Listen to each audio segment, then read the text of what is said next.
everybody, welcome back. Today as well we have got you another video. In this video I'll show you how you can simply go ahead and verify phone number on Roblox. But before that, please do make sure to like our video, subscribe our channel, and yes, without any further delay we're simply gonna go ahead and step into our video.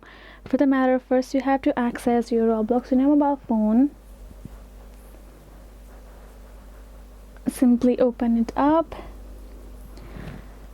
Now here in this home section, this kind of interface gonna appear, right? Make sure you're logged in with your correct account. Afterwards, you're gonna go ahead, tap on this option, third icon given in below right corner, and again tap on the settings option given.